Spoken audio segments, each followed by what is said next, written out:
Vem para cá. Aí, tá bom? Muito bem.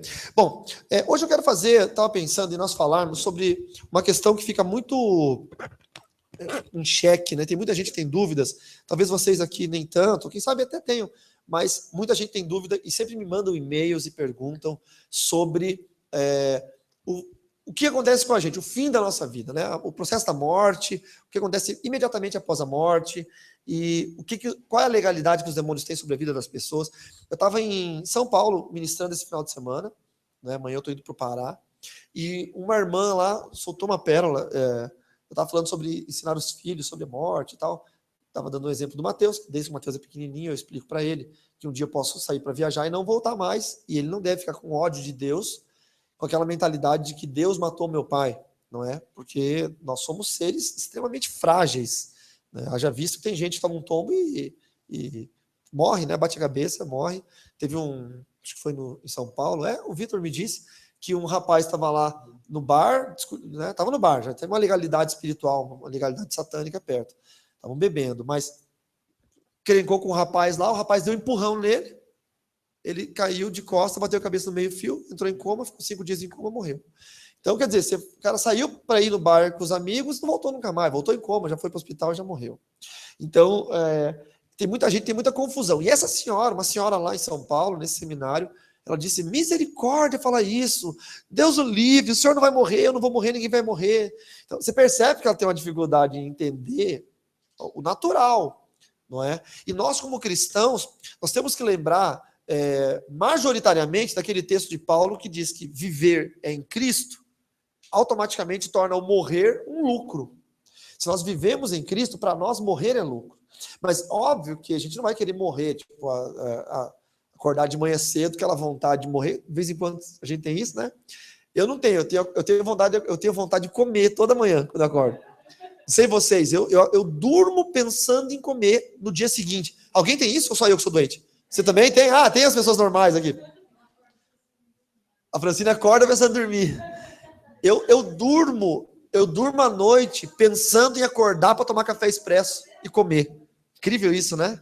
Eu sou meio, assim, eu gosto da ideia de você estar ainda sonolento, ainda despertando o corpo e aquele cheiro do café passadinho na hora. É fenomenal. Dependendo do horário, pode ser meio-dia, eu tomo café. Sério, se eu tiver dormido, estranho isso, mas não sei se funciona, mas se eu fui dormir às 6 da manhã por causa de uma viagem e eu acordar meio-dia, eu tomo café e como pão. E aí vou almoçar 4 horas da tarde. Não sei porque eu tô falando isso, falando de morte, de repente o cara vai morrer de comer, não sei. Tanto comer, fica entalado com um pedaço de pão. Mas tem gente que acorda pensando em morrer, não é? Não quer viver, isso é normal, o ser humano é muito frágil até emocionalmente. A Paty está se formando em psicologia, sabe disso, as fragilidades da vida. Mas muitos crentes têm medo da morte, não é? Por quê? Vamos fatiar isso. Quem sabe insegurança, mas eu acredito que a maior parte dos crentes que tem medo da morte, ou não, a maior parte não, mas o maior índice que gera esse medo não é a insegurança, é a incerteza. É não conhecer a palavra de Deus, não entender como vai ser o processo da morte e não entender para onde vai. Porque quando você entende para onde vai, como vai se dar o processo da morte, você perde o medo. Entendeu? Você fica esperando a Jesus. Então, nós vamos falar um pouquinho sobre isso. Eu quero fazer uso de um texto, de uma parábola muito conhecida, está lá em Lucas capítulo 16, no verso 19, que é a parábola do rico e do Lázaro. Lucas 16, 19.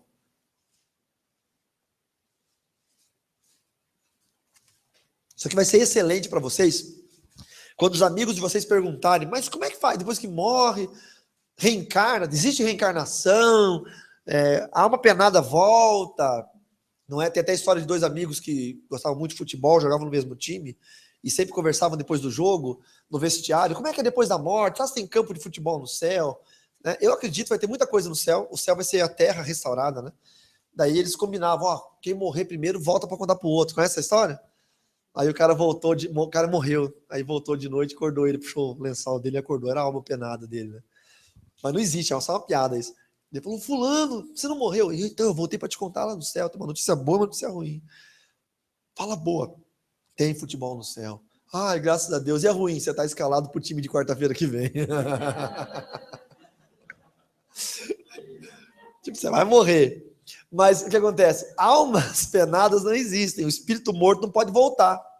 Então, quem morreu não pode voltar. Eu vou explicar isso para vocês. Vamos lá.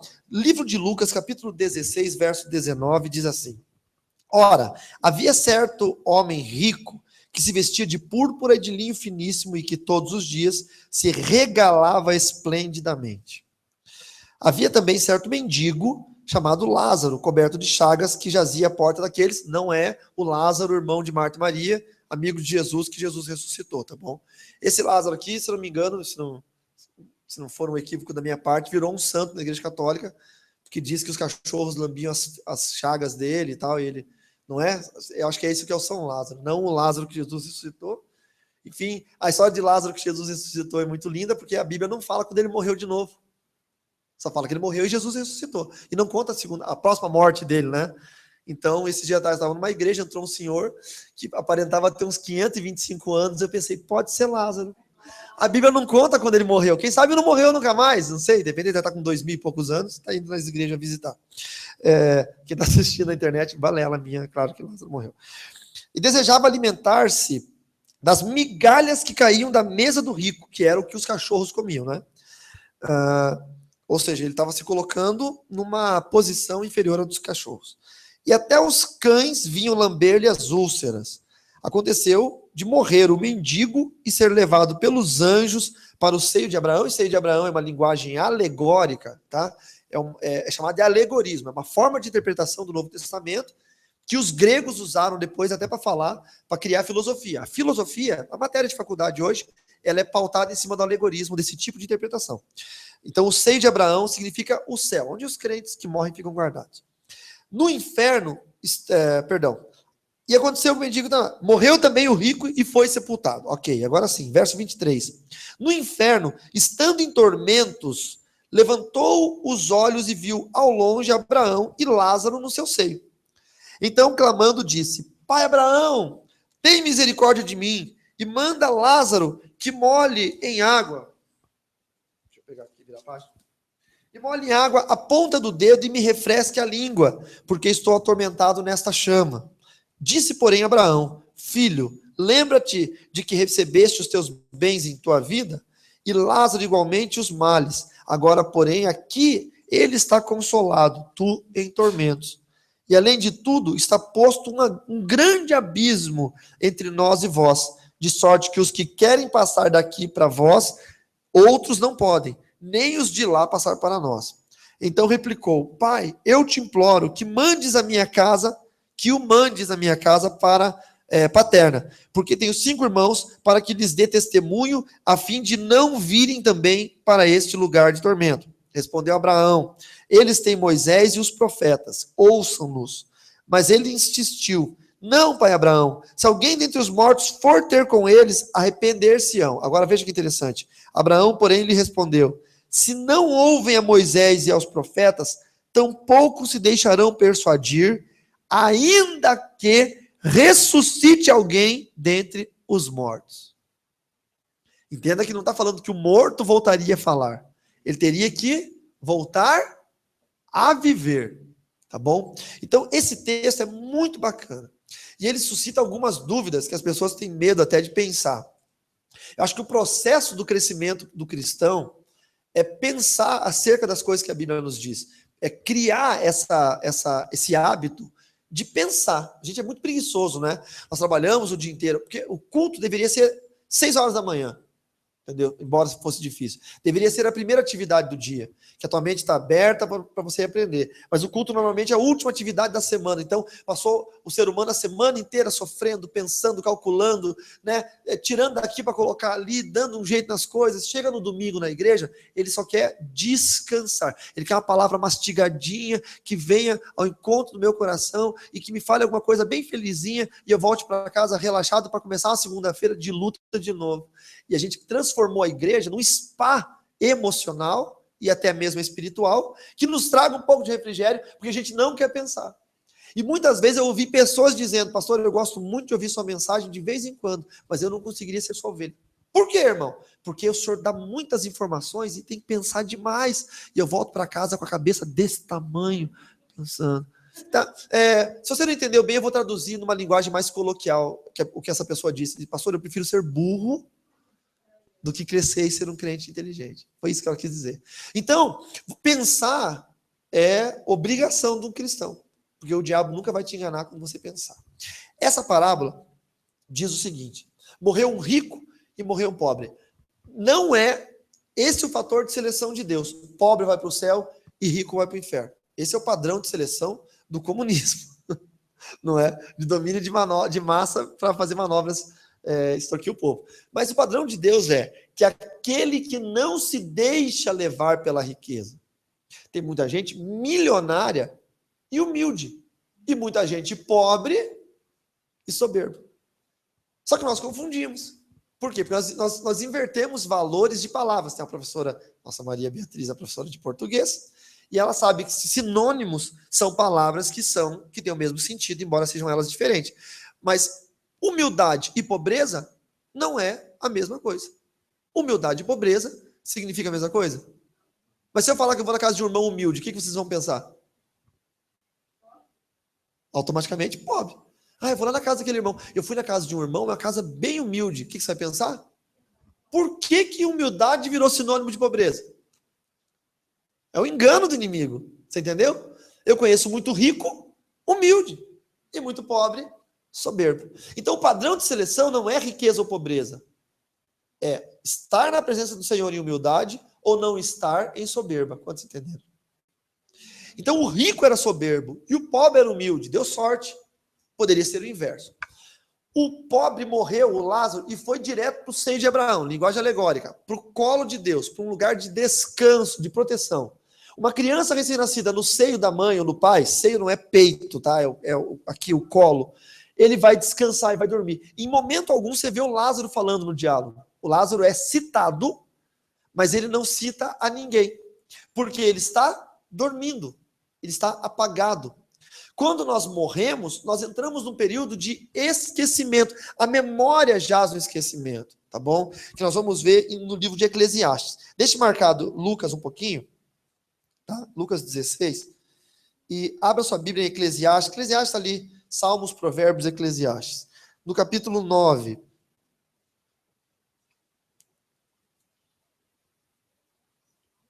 No verso 4 e no verso 5. Eclesiastes 9, versos 4 e verso 5. E é fenomenal esse texto. Fenomenal, maravilhoso. Isso. 9, 4, 5. Por que é legal? Porque o Eclesiastes provavelmente foi escrito por Salomão. Tá? E Eclesiastes faz parte de um conjunto de escritos bíblicos que são os agiógrafos. São os escritos poéticos mais valorizados dentre os profetas, porque eles acreditavam que a profecia era seca, e aquele que conseguia escrever uma profecia em forma de poema era um agraciado por Deus.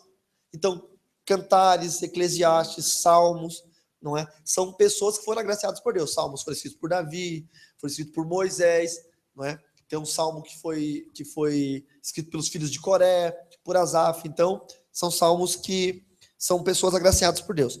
Eclesiastes foi escrito por Salomão e diz assim, supostamente por Salomão, capítulo 9, verso 4 e 5. Para aquele que está entre os vivos, há esperança. Porque mais vale um cão vivo do que um leão morto. Interessante, né? Você quer ter um leão ou quer ter um cachorro? Depende de qual dos dois está vivo. Não é? Lembram da história que eu contei quarta passada do filho que dava despesa e o filho que não dava despesa nenhuma? Você quer um filho que dá despesa ou um filho que não dá despesa nenhuma? Depende de qual dos dois está vivo. Não é? Não significa ser o cameraman, que o senhor tem que ficar dando despesa para o seu pai. Verso 5. Porque os vivos sabem que hão de morrer, mas os mortos não sabem coisa nenhuma. Nem tampouco terão eles recompensa, porque a sua memória jaz no esquecimento. Então o que acontece? Sua memória e a memória deles é diferente, tá? Quando for citado sua memória, está indicando a memória do morto. E quando for dizer que a memória, que nós lembramos deles, que nós temos memória sobre eles, aí a frase é composta de forma diferente. Então, nesse caso, está dizendo o quê? Que quando você está vivo, você tem memória, você tem atividade, você tem esperança, você sabe que tem um futuro, você sabe que as coisas vão acontecer, ou pelo menos espera que elas aconteçam. Mas quando morreu, não tem mais nada. Por quê? Porque nós fugimos de um espaço-tempo que nos prende, não é? Como vocês sabem que amanhã vai ser quinta-feira? Porque vocês nasceram no sistema solar. Não é porque a gente tem um calendário em casa. Porque nós nascemos no sistema solar. Porque a Terra gira em torno do próprio eixo em 24 horas. Então nós sabemos que cada vez que essa Terra dá um giro completo, dá um dia. Então nós sabemos que ontem foi ontem, que hoje é hoje, que amanhã é amanhã, porque nós estamos num sistema solar, dentro de um planeta que gira nessa velocidade.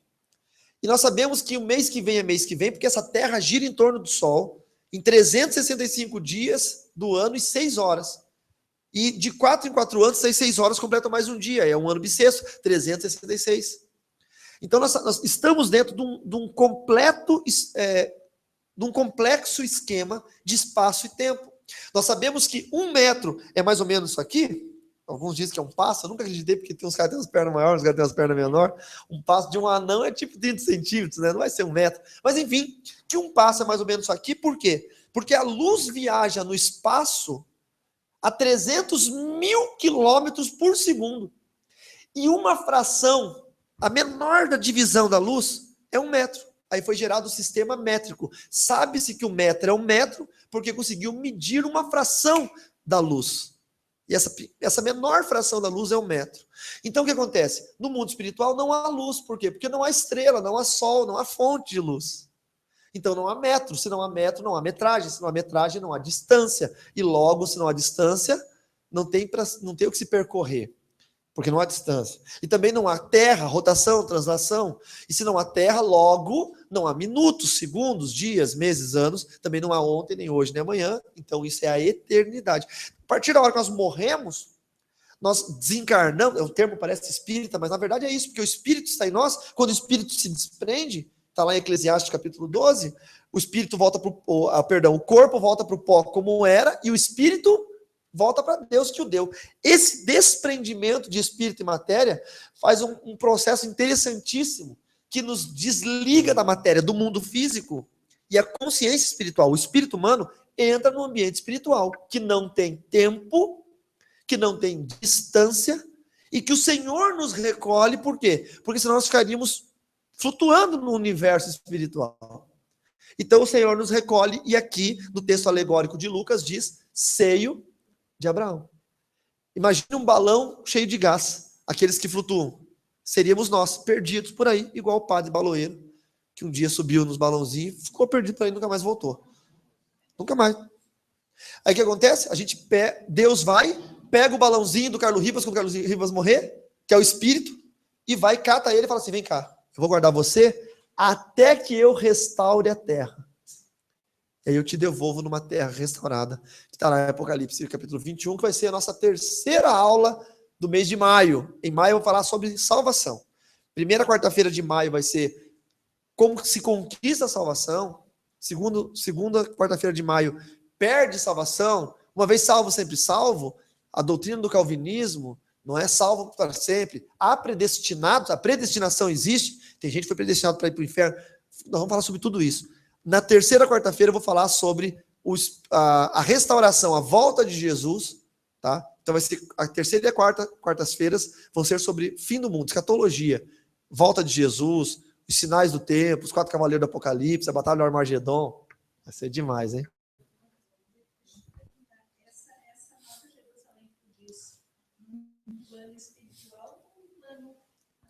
Vai ser nos dois. Uhum. Há uma restauração do ser humano. O ser humano sobe sujo. Deus nos restaura e nos limpa. E depois, quando Deus restaurar toda a terra, depois de todo o fim do mundo, que eu vou explicar no mês de maio, aí a gente volta restaurado e habita numa terra restaurada, uma nova terra. Mas isso é no mês de maio. Fala, Rafael.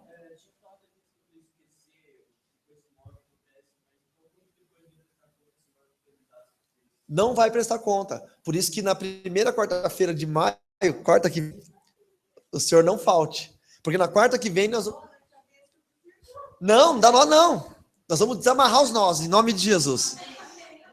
Quarta-feira que vem, eu vou falar exatamente isso que o Rafael perguntou. Rafael, a tua pergunta é o ensino de quarta-feira que vem. Por exemplo, eu morri, eu tô salvo? Vai aparecer um telão no céu, vai passar todos meus podres. Gente, misericórdia. A pessoa, se você morrer e montar um telão e todo mundo olhando e passando teus podres, esse é o inferno. Esse é o inferno. O inferno vai ser assim, o diabo dedurando todo mundo. Falando, você! Então, ó, vá pro céu, irmão. Porque senão o diabo vai dedurar o que você faz nas ocultas, nas escondidas. A grande verdade é que a salvação é um assunto muito simples de se entender, mas que tem tanta gente falando que não sabe, que acaba virando um assunto complexo. Então, quarta-feira que vem, vou falar sobre isso. Sobre o que acontece. Morreu, exatamente, é automaticamente salvo, sim ou não? Então, isso nós vamos falar quarta-feira que vem. Hoje eu estou falando só do que morreu, independente, entendeu? Agora, só para explicar. O salvo morre e vai, o salvo em Cristo morre e vai para o seio de Abraão. Então, ele fica guardado. E ele apagou, ele não lembra de mais nada, ele nem sabe que morreu. Porque ele entrou num ambiente que não tem dias. Então, tem gente que tem aquela visão de que morreu, aí vai ficar lá no céu, numa praça, não é? As ruas de ouro vão existir, mas na restauração. Vamos falar isso no mês de maio. E aí vai ficar esperando, de repente abre um portão e vem mais gente, ele fica olhando. Ah, não é ninguém da minha família ainda, vou esperar. Gente, o céu seria um inferno se fosse assim. Porque vai que teu pai não sobe. Vai que tua mãe não sobe. Vai que teu marido não sobe.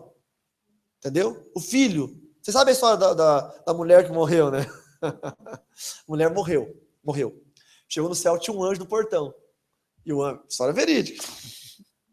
O anjo falou, ela falou, como é que eu entro? Está fechado o portão, como é que eu faço para entrar no céu? Não, eu vou falar uma palavra, a senhora soletra ela corretamente. Se a senhora acertar, a senhora entra. Ah, tá bom, quero tentar. Qual é a palavra? Amor. Entrou, né? A-M-O-R, entrou. Passou muito tempo, o anjo precisou dar uma saidinha e chamou ela. Dona Clotilde, a senhora pode cobrir minha falta aqui? Posso. Não esquecem, quem chegar, uma palavra, soletrar, acertou, entra. Tá bom, ela tá no portão, quem é que sobe? O marido dela, que ficou na terra depois que ela morreu. Ela viu, Cláudio Augusto, você subindo agora. Ela falou, Clotilde, você tá no portão, você virou um anjo. É quase, eu tô na promoção ainda. Eu quero entrar aí, o céu, aqui é o céu. Como é que eu faço para entrar nesse portão aí? Mas primeiro me conta, você morreu como, Cláudio Augusto? Você falou, você não sabe? Você estava doente no hospital, então. E lembra aquela enfermeira que estava lá cuidando de você? Eu me apaixonei por ela. Depois que você morreu, eu me casei com ela. Nunca joguei na loteria. Acredita que eu joguei e ganhei na Mega Sena acumulada? Fiquei milionário.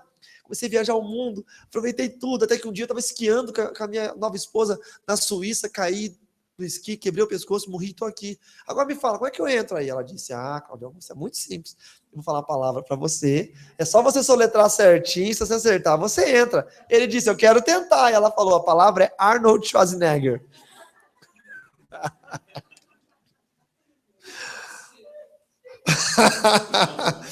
Moral da história, anjos não saiam do portão do paraíso. Não deixa uma mulher vingativa no portão. Você tinha uma pergunta, Arthur?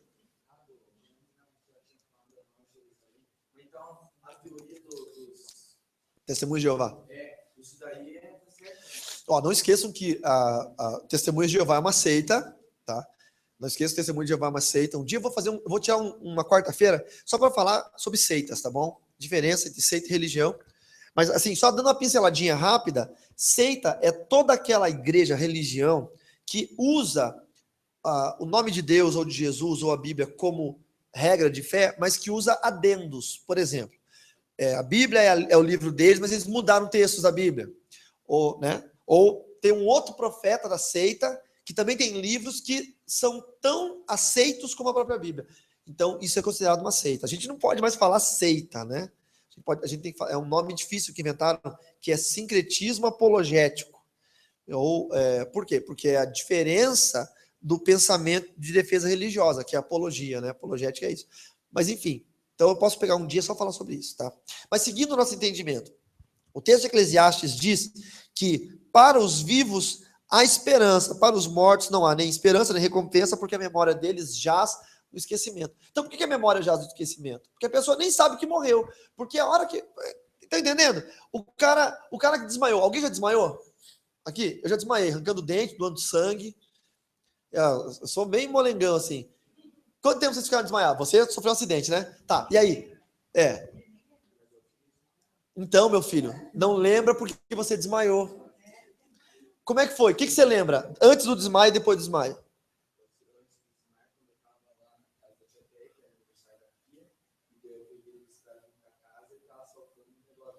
Você só lembra até chegar no meio-fio que você saltou. Você não lembra de ver o carro batendo em nada.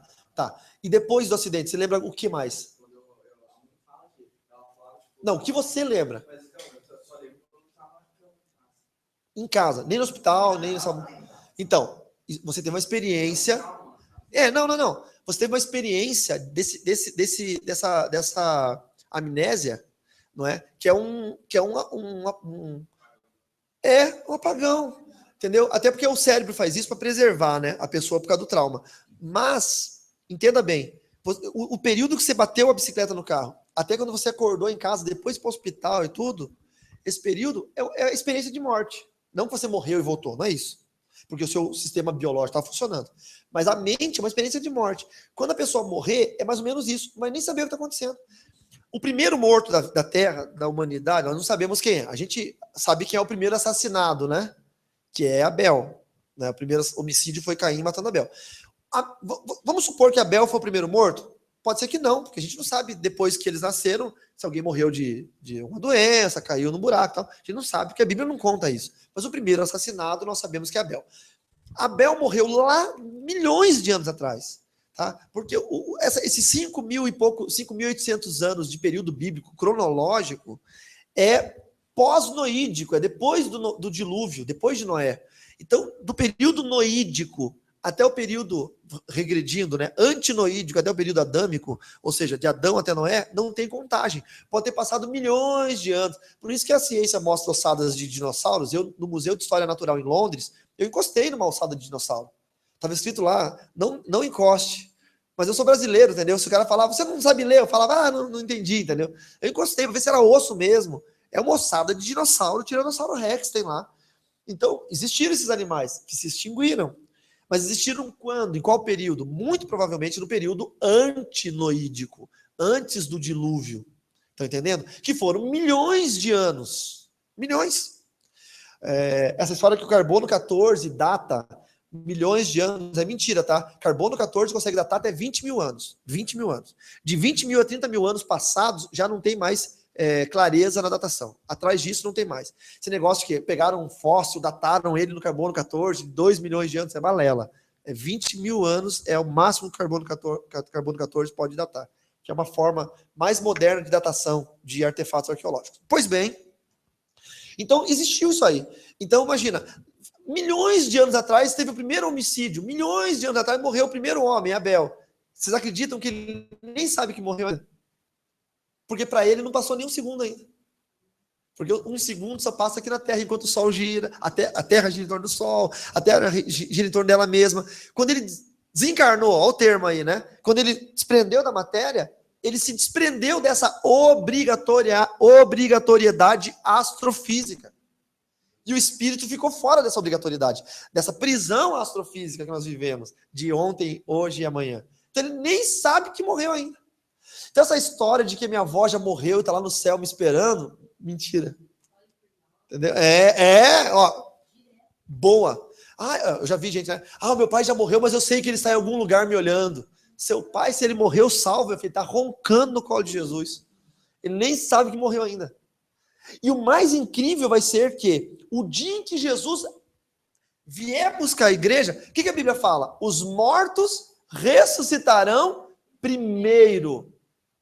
Depois ele vai arrebatar os vivos. Mas isso vai ser uma fração de segundo, né? Muito rápido. E aí, vai ter todo mundo que já morreu, se a gente morrer antes, nós também, se não morrer, nós vamos ser arrebatados em vida. Eu gostaria muito de morrer, porque eu quero passar pela experiência da morte. Porque eu não aguentaria ficar a eternidade inteira pensando, como é que você morreu, hein? Poxa, eu não morri, eu não sei como é que é. Me dá uma coceira. Então eu quero passar por toda a experiência possível do processo entendeu? De sair daqui para lá. Pois bem, no dia que Jesus vier buscar a igreja, vai ser todo mundo abrindo o olho ao mesmo tempo. E vai ser uma loucura. Entendeu? Porque aquele que já morreu faz 10 anos. A minha mãe morreu alguns anos atrás. ela vai abrir os olhos ao mesmo tempo. Se Jesus voltasse agora, nós ia para o céu vivo, né? A minha mãe ia abrir os olhos ao mesmo tempo que Adão, Eva, Abel, que Moisés, todo mundo abrindo o olho ao mesmo tempo, falando, opa, você é quem? Eu sou fulano. Ah, prazer, Moisés. O que abriu o mar vermelho sou eu mesmo. Caramba! Ah, não vem celular para o céu. Você não ia tirar uma selfie.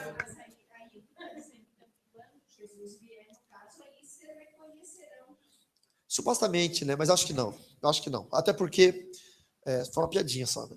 Até porque a Bíblia fala em Apocalipse que nós vamos receber um corpo glorioso, e o termo corpo glorioso é tão magnífico e fenomenal, porque Jesus, quando ele ressuscitou, ele voltou na terra, naqueles 40 dias que ele ficou aqui, quase, né? Depois veio mais 10 dias que eles ficaram orando, e veio o Pentecoste, né? Pentecoste deriva desses 50 dias. Então, esses 40 dias que Jesus ficou na terra, ressuscitado, eles estavam com um corpo glorioso. E aí algumas referências bíblicas nos mostram coisas fenomenais. Uma delas, ele passava paredes, porque eles estavam num quarto fechado, porque a igreja estava sendo perseguida, e estavam todos eles em círculo, em oração, de repente eles abriram os olhos, Jesus estava no meio deles. Então ele atravessou parede, passou por meio de todo mundo e ficou ali no meio. E aí ele falou para Tomé, ó Tomé, encosta aqui, vê os buracos na minha mão. Ou seja, ele estava físico, na matéria, só que o corpo dele era uma coisa que a gente não consegue entender. É físico, mas também passava a parede, mas é um corpo glorificado. Isso é fenomenal. A Bíblia também fala em Apocalipse que nós vamos ter um novo nome, que está escrito numa pedrinha branca. Então, um novo corpo, um novo nome, possivelmente não vamos nos conhecer. Mas há um sentido de família. E vai. Se você vê um cara com um novo nome, um novo corpo, mas careca, você fala, é o pastor.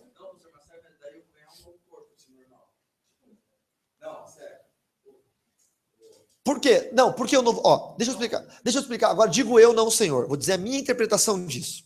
Tá? Qual é a minha interpretação? Que o novo corpo é um corpo sem doença. Por exemplo, a pessoa foi cadeirante a vida inteira. Quando ele chega no céu, ele vai andar. A pessoa foi mudo, nunca falou, vai falar. Teve problemas mentais, vai chegar lá, vai estar normal. Estão entendendo? O novo corpo vai ser aquele corpo onde a doença, onde a debilidade, a fragilidade humana não vai entrar. Por que eu acho que vai ter família no céu? Porque o sentido de família, ele vem desde a criação do mundo. De Deus ser pai, de Jesus ser filho. Entendeu? Então, esse sentido de família foi sempre muito, muito buscado por Deus. E seria desonroso até Deus criar todo sentido de família, né? Dar textos precisos dizendo, deixe o homem, o pai, a mãe, e una-se a sua mulher, é uma só carne. São um sentido de criação de família, e de repente no céu não existirá mais família. Então eu creio que vai ter família. Mas aí nós vamos ter um problema estrutural. Rafael, já deixa você perguntar. Nós vamos ter um problema estrutural. Qual é o problema estrutural? As famílias em que não estiverem completas. Tá? Tipo assim, a minha família está lá, eu, minha mulher, meus filhos, todo mundo crente, fomos para o céu. Aí de repente só tem um crente na família, sobe só ele, sem pai, nem mãe, nem filho, nem irmã, nem ninguém. Como seria isso? Então isso é um mistério que eu não faço a menor ideia como vai ser. Sim, mas só um pouquinho, deixa eu concluir. Eu já falei para eles esperarem, amor, só um pouquinho. Então, o que acontece? O que eu acredito é que como o amor ele vai ser nivelado só no amor ágape, não é? Que são 4 tipos de amor que são aceitos hoje, que é o ágape, que é o amor supremo de Deus por nós, o amor filos, que é o amor que nós temos em família, o amor fratelo, que é o amor que temos por irmãos, e o filos e fratelo eles se confundem muito, então muita gente não fala dos dois. E o amor eros, que é o amor carnal, de homem para mulher, que é o amor erótico, que é o amor carnal mesmo, que gera esse desejo entre o homem e a mulher. Que é o amor que o diabo perverte para virar pedofilia, para virar homossexualidade, etc. Então, o que acontece? Esses 3 tipos de amor vão acabar, só vai ficar o ágape. Então, creio eu, entendo eu, que havendo amor ágape, havendo um sentido de família, todos vão ser como uma só família. Porque ela diz que será um só povo, um só Deus. Apocalipse 21 diz isso. Não é? Ele será o nosso único pastor, vai ser uma só cidade, Nova Jerusalém. Então eu acredito que seria como se fosse todo mundo uma só família. Jesus lá, todo mundo irmão. Não vai mais ter marido e mulher. Embora entenda que se conhece. Penso eu. Por quê? Porque sexo não vai ser necessário. Porque entrou todo mundo, não reproduz mais. Não é? Não se reproduz mais. Então não vai mais haver necessidade de prazer sexual nem de reprodução. Então não vai mais ter isso. Então eu acredito que vai ser algo assim. Mas, gente, de verdade, vamos ter que aguardar um pouquinho para saber. Uns menos, uns mais.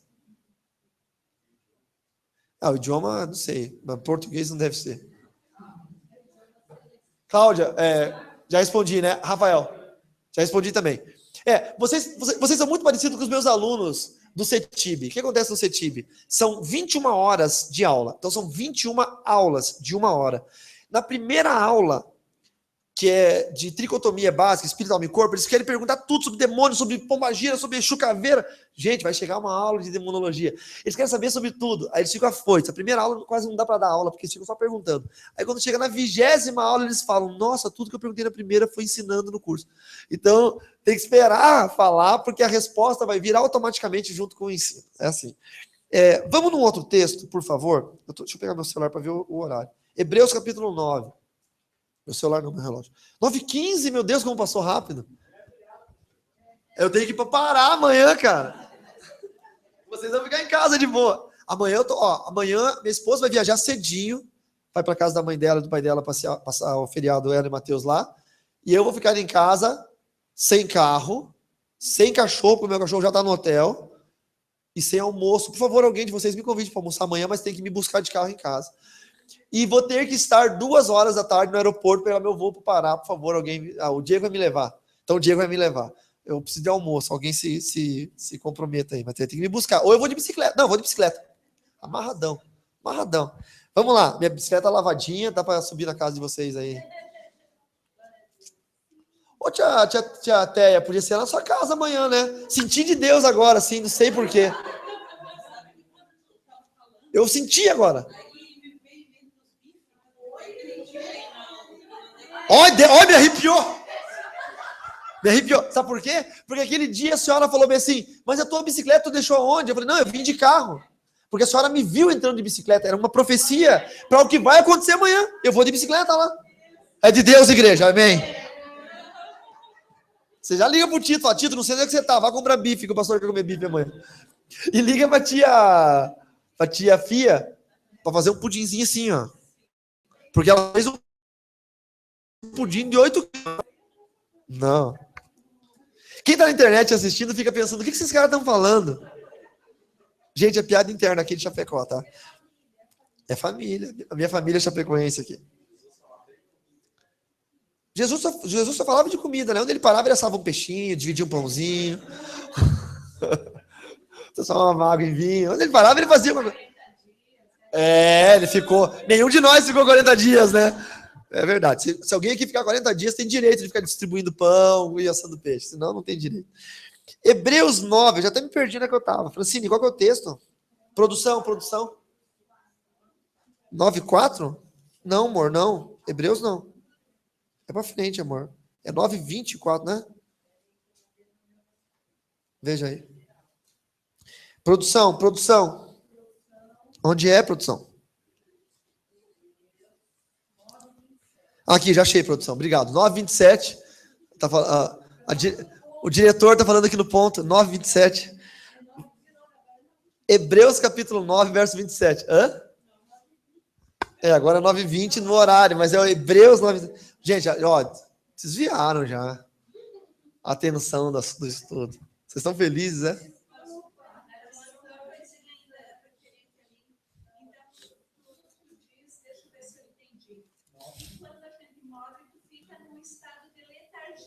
Letargia. Exatamente. Um estado letárgico numa dimensão onde não tem tempo. Essa é a definição perfeita. Sim. Guardado com Deus. Não, nada não. Tá no que nós chamamos de céu. Só que assim, ó. No seio de Abraão. Onde os demônios agem. Isso, é. Não, porque é isso que eu ia falar. O céu é o entendimento do ambiente espiritual. Então, vamos melhorar. Vamos definir. Tá? O primeiro céu é o céu visível. O segundo céu é onde os demônios habitam. E o terceiro céu é onde Deus mora. Que o apóstolo Paulo chama de o céu dos céus. Então, quando a gente morre, nós vamos lá para o céu dos céus. Guardadinho lá. Daí quando Deus restaurar a terra aqui depois, a gente desce de lá e habita aqui na terra. Tá em Apocalipse 21, que nós vamos falar nas 2 últimas quartas-feiras de maio.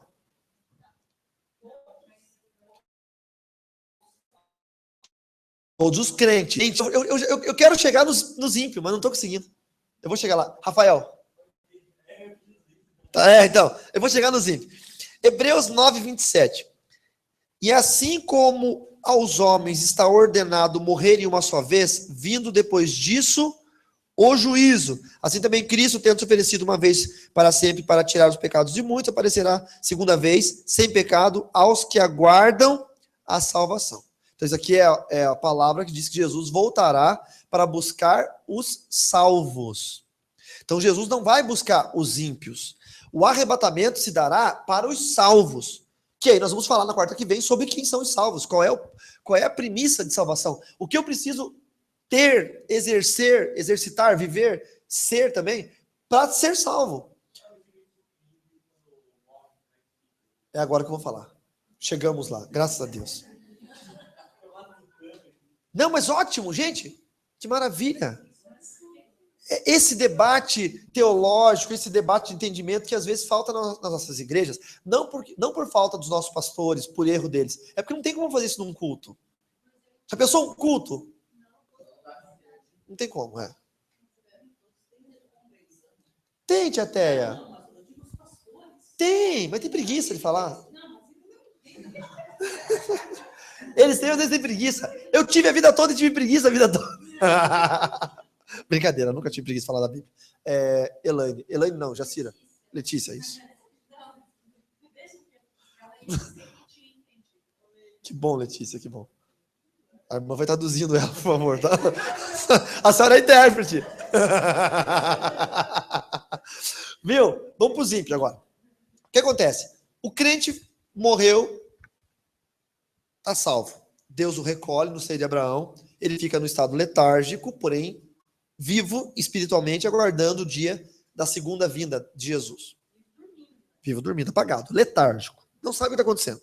Tá? Como o Arthur, que ele não foi atropelado, ele atropelou o carro com a bicicleta dele. Arthur Conan Doyle, né? É o Arthur Conan Doyle. E piada boa essa, muito boa. Piada literal, né? Uma piada da literatura em inglês. E ele apagou, e seria mais ou menos isso, só que nós apagaríamos para até a volta de Jesus. Fica lá, não fica pensando, não fica conversando com ninguém, entendeu? Não, você nem sente. E vai ser mais ou menos, vou dar um exemplo para vocês. Eu tô aqui, né? Tô aqui falando com vocês, de repente eu morri. Quando eu abro o olho, eu tô no céu já. Passou tudo, acabou a humanidade. Essa é a sensação do morto. O morto não tem sensação de estar lá esperando. A sensação não existe. Não, isso não vai acontecer. Isso não vai acontecer. Então Abel ainda não sabe que morreu. Mas para Abel, ele tomou uma pedrada na cabeça, se não me engano, foi assim que ele morreu, na traição. Não, ele fez assim, tipo Caim falando, Abel, olha ali. Dele, olha ali o quê? Tá no céu já cheio de gente. O que aconteceu? Aí Jesus falando, calma, Abel. Há 3 milhões de anos atrás você tomou uma pedrada na nuca e morreu, e aqui já é a eternidade. Eternidade, que é isso? Não, calma, eu vou te explicar. Nós temos todo o tempo para isso. Eternidade, entendeu? Temos todo o tempo do mundo, entendeu? Temos todo o tempo do mundo para isso. Então vai ser assim, se eu morrer agora, eu vou piscar o olho, já estou lá na glória, todos vocês já morreram, tudo acabou. Não vai ter esse tempo de espera. Entenderam agora? Essa é a sensação. Agora, o ímpio morreu, o que acontece? Ele vai ficar consciente na morte dele. Então ele vai ver os demônios vindo buscá-lo, ele vai ver o corpo dele apodrecendo, ele vai ser levado para um lugar chamado inferno, lá ele vai ser torturado em chamas, porque o rico da parábola do rico do Lázaro, ele diz, pai Abraão, pede para o Lázaro botar o dedo na água e pingar na minha língua aqui, porque eu tô num sufoco, num tormento. E aí o pai Abraão diz, olha, o abismo é muito grande, não tem como alguém daqui ir aí, e nem alguém daí vir para cá, entendeu? Então há uma divisão. Estão entendendo? E o que é o pior? Lázaro estava vendo o inferno? Não, estava apagado, letárgico. Mas o rico estava vendo? Estava. E esse é o pior do inferno. É o cara tá lá queimando, sofrendo e vendo os outros que foram salvos dizendo, filho da mãe do meu vizinho crente estava certo. Eu estou aqui sofrendo no inferno e olha ele lá, descansando. Esse é o inferno. o diabo dando risada e dizendo, eu te enganei, consegui te trazer para o inferno. Agora você vai ficar aqui sofrendo e vai ver os outros que te evangelizaram lá com Deus, e é um abismo, e você vai ficar aqui. E aí ele clama dizendo, manda ele voltar a falar com os meus parentes. Aí a pergunta é, alma penada existe? Pode voltar? Nós lemos que o homem está destinado a morrer uma só vez depois do juízo. Nós lemos isso. Nós lemos que melhor um cão vivo do que um leão morto, porque a memória do que morreu jaz no esquecimento. Pode voltar? Não pode. Abraão disse, Deus, né, a linguagem alegórica, disse que mesmo que eu ressuscite alguém e o faça voltar, eles não creriam, porque não creram nos profetas. Ou seja, ele está dizendo, mesmo que ele morto, volte lá falar com eles. Não há essa possibilidade. Então, o que é que aparece para as pessoas, depois que alguém morre, aquela história do avô que morreu, aí o tio foi tomar uma água na cozinha de noite e viu o avô falando com ele, e muitas histórias parecidas. Quem é que volta? Ninguém volta, é um demônio que pega a aparência do morto, a forma de falar, o jeito de andar, e vem e engana, porque o maior momento de fraqueza emocional, de fragilidade emocional de um ser humano, que é tão profundo que chega a doer no corpo físico, se chama luto. Quando morre alguém, eu estava em São Paulo ministrando, veio uma senhora, na verdade, ela tem 30 e poucos anos, que eu ganhei para Jesus na De Alfa, na igreja da Cassiane do Jairim. Ela aceitou Jesus ouvindo uma pregação minha lá. E ela foi lá em Osasco, no meu congresso que eu estava pregando, só para dizer que a mãe dela tinha morrido, porque eu tinha na última semana da De Alfa, que eu fiquei lá 8 semanas, na última semana agora de março, ela foi lá e apresentou a mãe dela, e a mãe dela estava muito, assim, estava indo para a igreja agora, iniciando a caminhada com Jesus, e muito preocupada com a filha, que tinha crise de depressão e tal, e ela disse, mãe, o pastor que pregou a mensagem, que me fez aceitar Jesus, está na igreja, vamos junto, e ela levou a mãe, e eu abracei aquela senhora, ministrei sobre a vida dela e disse, a senhora fique muito orgulhosa da sua filha, porque sua filha está caminhando com Jesus. E ela falou, eu estou orgulhosa da minha filha, muito obrigado pelo que o senhor tem feito, muito obrigado por estar orando por ela. E essa senhora morreu. E ela foi lá em Osasco me dizer, e ela estava muito sofrida, chorando. Pastor, eu vim dizer porque minha mãe morreu semana passada, eu vim aqui só para te contar isso. Triste. Quer dizer, o luto é terrível. Entendeu? Ainda bem que ela foi, por quê? Porque naquele dia, na minha palestra, eu falei exatamente sobre demônios que voltam para se passar por parentes mortos. O demônio aproveita a fragilidade, a fraqueza. Imaginem vocês, uma mãe que perde um filho num acidente. Não é? Deus o livre, Arthur tivesse morrido naquele acidente. Nós conhecemos uma senhora que perdeu a filha de 14, 15 anos num acidente. Sabe o que aconteceu? Uma paciente dela, espírita, disse, ó, sua filha está encarnando no médium lá no centro espírita. Era a filha dela? Era um demônio se passando pela filha. Aí essa senhora que já foi crente, muito tempo, estava meio longe da igreja, foi lá no espírito para ver a filha, porque estava enlutada. Só que como a palavra de Deus é tremenda, é poderosa, é maravilhosa. Ela estava longe da igreja fazia uns 2, 3 anos, mas a palavra estava lá dentro. Quando ela entrou no centro espírita, ela sentiu um negócio ruim. Quando o médium pegou e incorporou o demônio, fingindo que era filha dela, ela disse, essa não é minha filha, isso é um demônio. Na hora veio os ensinamentos. Ela falou, isso é um demônio na minha filha. E ela voltou, e ela era minha ovelha, nós batizamos ela, e eu era cliente dela, né? Ela é dentista, paciente dela, e ela falou para mim, olha, pastor, eu vou te falar um negócio. Na hora que eu entrei lá, eu lembrei de todos os ensinos da igreja. Eu ouvi a tua palavra dizendo, ó, tal demônio, assim, assim, assim. Quer dizer, a palavra de Deus não volta vazia. Não volta vazia. Então, o diabo, ele faz isso. O diabo, ele tenta enganar a pessoa no momento de maior fragilidade. Mas a palavra de Deus diz que não tem como o morto voltar. O morto que morreu de morte matado. O morto que morreu de morte matado. Já que vamos no pleonasmo, vamos chutar a jaca agora. Né? Vamos enfiar o pé na jaca. A pessoa que morreu, condenada porque era ímpio, pecador, vai para o inferno, fica com o espírito, com a mente consciente, lembrando do passado, vendo o céu e tendo sensações físicas de ser queimado, torturado. Esse é o inferno, que não é o fim, porque a Bíblia diz em Apocalipse 20, que nós vamos falar nas 2 últimas semanas de maio, que o inferno vai ser lançado no fogo, no fogo que arde, na segunda morte, que é o lago que arde em fogo e enxofre, que é a segunda morte. Esse é o fim, a eternidade. Vai ficar a eternidade inteira sofrendo muito mais do que vai sofrer nesse primeiro estágio inicial, que é chamado inferno. Então, é terrível, terrível, terrível, terrível.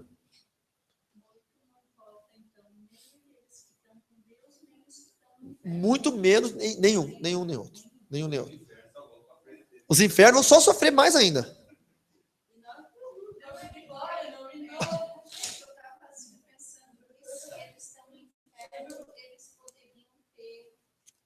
o acesso por causa dos demônios, né? Não, eles não têm. Eles ficam aprisionados. São impedidos. Cláudia.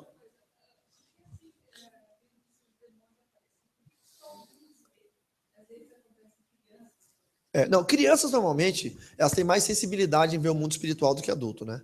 Porque elas não têm, a mente delas não está ainda tomada de preocupações, responsabilidades. Então, tem a mente vazia, né? Tranquila, livre. Mas no caso dos adultos, porque alguma forma de brecha a pessoa deu para isso, entendeu? Um exemplo de uma jovem que falou para mim que ela viu um demônio na janela da cozinha dela de noite. Ela foi tomar água e o demônio, um demônio com cara de monstro, com chifre, com olhos de fogo, com dentes, estava na janela fungando, e tanto que ela chegou a ver o bafo do demônio fazer um vaporzinho no vidro da janela, que ela desmaiou, ela deu um grito muito alto, desmaiou, os pais correram para socorrê-la, ela acordou em pânico, não conseguia falar, tiveram que levar ela para um hospital, tomar calmante para dormir. No dia seguinte ela estava traumatizada, tiveram que levar para uma clínica psiquiátrica, e ela foi explicar que ela tinha visto Satanás na janela da cozinha dela. Ok. Aí eu estava num culto, me levaram ela para me falar sobre isso. Mas o que aconteceu? Eles estavam focados no problema, né? Eu fui antes. Eu falei, alguma vez você falou que você queria ver o diabo ou algo assim? E ela falou que quando ela era criança, ela tinha brincado com umas amigas e ela tinha falado que quando ela tivesse 20 e poucos anos, o diabo podia levar a alma dela. E elas furaram os dedos com agulhas e fizeram pactos de sangue de criança, brincadeira de criança. E ela lembrou, falando isso, ela lembrou que era exatamente aquela idade que ela tinha, que era 23 anos de idade. Quer dizer, ela liberou uma legalidade no sangue do diabo vir buscá-la. Aí eu orei, quebrando aquela maldição, e acabou o problema. Tem gente que fala, eu quero ver anjo, não importa o que, eu quero ver anjo.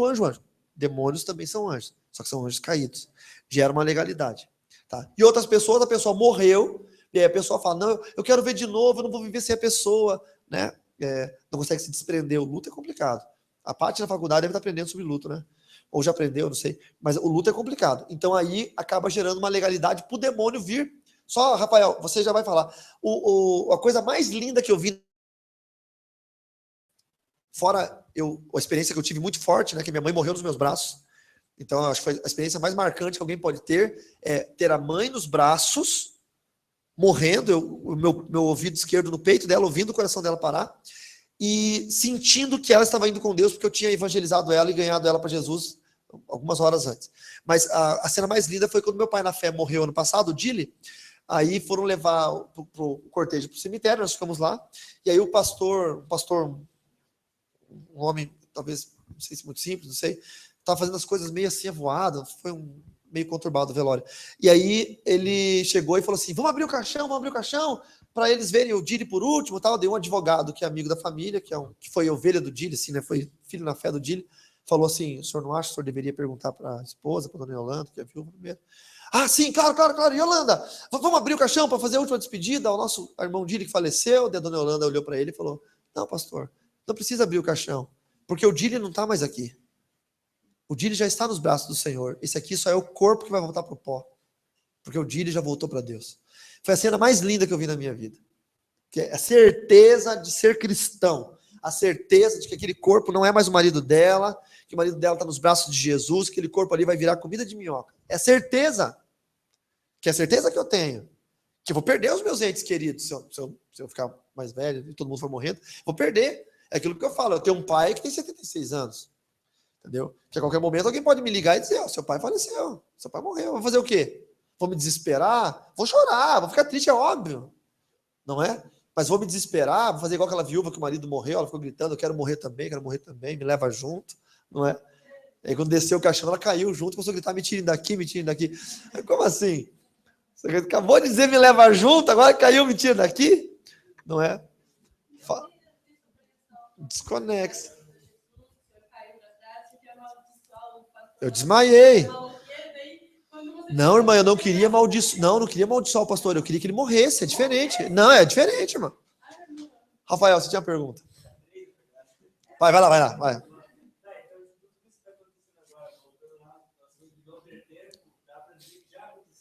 Não. Aqui é uma coisa, lá é outra. Na eternidade, no mundo espiritual, é uma coisa. Como se fossem dois mundos paralelos. No mundo espiritual, as coisas acontecem da vontade de Deus, na forma de Deus. Por isso que um dia pode ser 1000 anos e 1000 anos pode ser um dia, porque não tem ontem, hoje e amanhã. No mundo físico, as coisas estão passando aos pouquinhos. Aqui nós estamos na dimensão natural do tempo, na dimensão astrofísica do tempo. No mundo espiritual, nós estamos na dimensão espiritual do tempo, que se chama eternidade. Então não tem nem ontem, nem hoje, nem amanhã, não passam dias, né? O próprio Apocalipse diz que não vai ter noite, vai ser sempre dia, porque não vai ter sol. O sol vai ser Jesus, a Bíblia fala que a luz é o Senhor, então é isso. Entendeu? Isso responde uma outra pergunta, que seria possível alguém voltar no passado ou no futuro, uma máquina do tempo, como aquele filme De Volta para o Futuro? É impossível. Entendeu? Até por uma questão geográfica, né? Se a pessoa desaparecesse agora e pudesse estar 2 anos na frente, a Terra não estaria mais aqui no universo. Ela teria se movido. Então a pessoa apareceria no espaço e igual um astronauta morreria. É impossível. Entendeu? Deslocamento, né?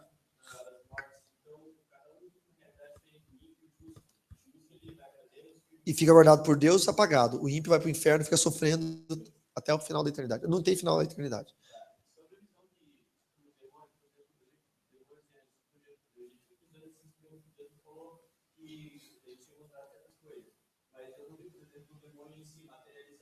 Você sentiu. Pode acontecer. Tipo um vulto. Sensibilidade. Entendeu? É igual aqueles caras que têm uma sensibilidade maior para distinguir sabores, né? Um enólogo, acho que é o nome certo, é o cara que distingue os sabores de vinhos.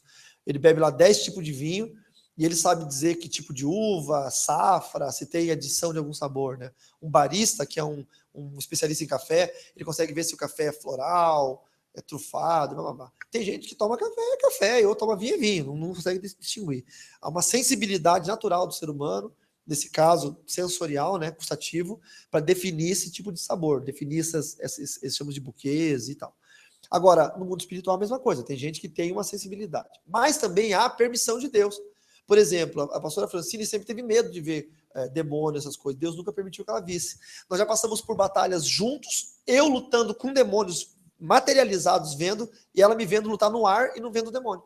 Então Deus não permitiu que ela visse, porque é uma questão do preparo dela, e me permitiu que eu visse por uma questão do meu preparo. Cada ser humano é individual, é um indivíduo, entendeu? É diferente um do outro. Não há uma matemática, não tem uma regrinha, né? Pati, gente, vamos embora que eu tô com fome. Meu, acabou o nosso... Não, irmã, ela tá com a mão, ela tá grávida. Aqui é a aula das grávidas, viu, Pati, Silvana?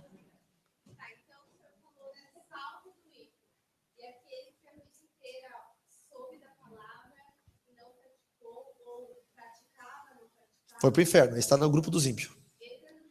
Vou falar no microfone para quem está na internet entender. Aquele que soube da palavra a vida inteira, ia na igreja, não ia, o crente fraco ou o amigo do evangelho, né? Mais ou menos isso, vai pro inferno.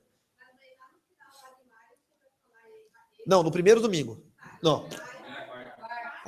Domingo, vai ter coisas domingo, o Espírito Santo tá falando. Tá falando. Domingo de manhã, domingo de manhã.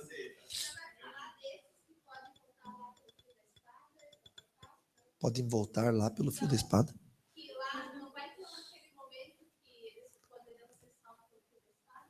No catolicismo, sim, que chama purgatório. Nós somos evangélicos, a gente não crê nessas coisas. Não, porque eu não sei o que você está falando. Patrícia, eu não sei do que você está falando. Fio da espada?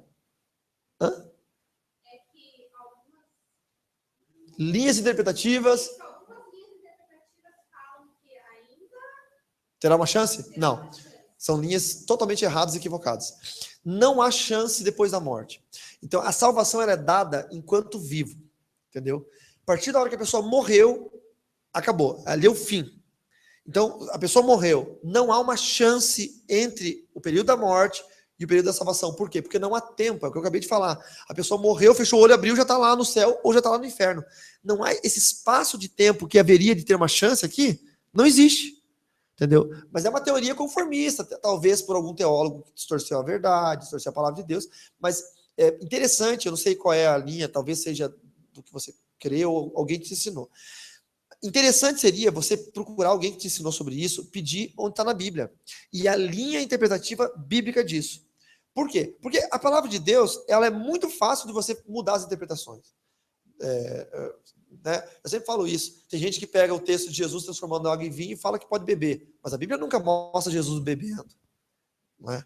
A Bíblia mostra Jesus transformando água em vinho no casamento judaico. O Mateus, meu filho, hoje falou: pai, Jesus não era cristão, né? Jesus era de outra religião. Exato. O cristianismo partiu, né, iniciou-se a partir de Cristo. Mas Jesus também não era judeu. É um erro dizer que Jesus era judeu. Jesus nunca foi judeu.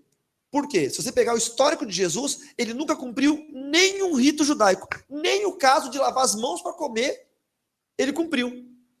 Tanto que ele foi criticado. Você não lava a mão para comer? Daí ele falou: o mal não é do que entra na boca, mas do que sai. E muita gente fala: não, pode beber, pode fazer o que for, porque Jesus disse que mal não é o que entra da boca de fora para dentro, né? Mas isso era uma outra coisa. Estava falando de bactérias, de lavar a mão antes de comer. Tá entendendo? É que tem os teólogos da falsa interpretação. Existe, infelizmente. Também não precisa escovar o dente antes de dormir, também não precisa tomar banho, também não precisa. Entendeu? Não é a questão. A questão é que era um rito judaico. Entendam. O judeu, para ler a Torá, e o Talmud, que são os livros sagrados do judaísmo, ele tinha que lavar as mãos, até que no antebraço, lavar bem as mãos, lavar a barba, lavar o rosto, entendeu? E botar um éfode, que era tipo um babadorzinho, uma tunicazinha, para poder chegar perto da palavra. Ele não podia chegar impuro na palavra.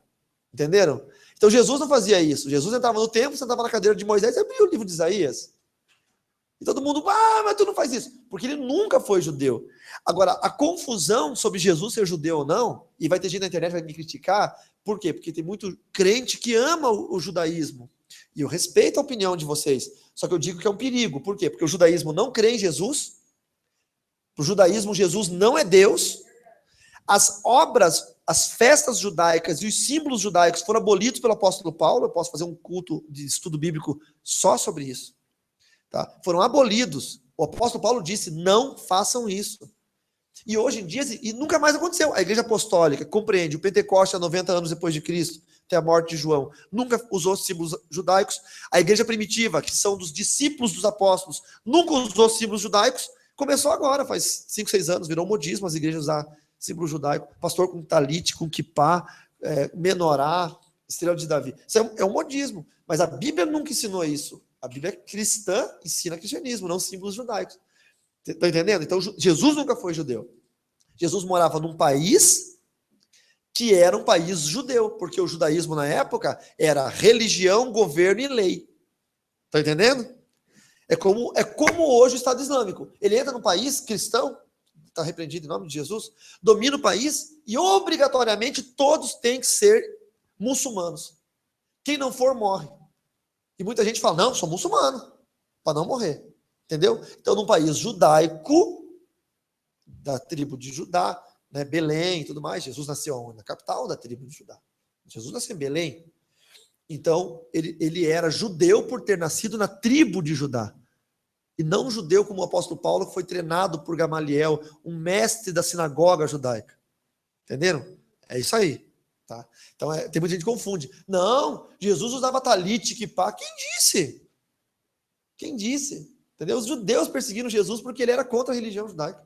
Então, é um erro retórico. Então, mas só fugir um pouquinho do assunto. Então, cuidado, Paty. Cuidado não. Atente-se a linhas interpretativas. Né? Mas essa história de fio da espada, de onde está na Bíblia isso aí? Não, isso aí foi um irmão que ensinou. Mas ensinou de onde? De que livro? Do que é? Não, uma profecia. Cuidado. Entendeu?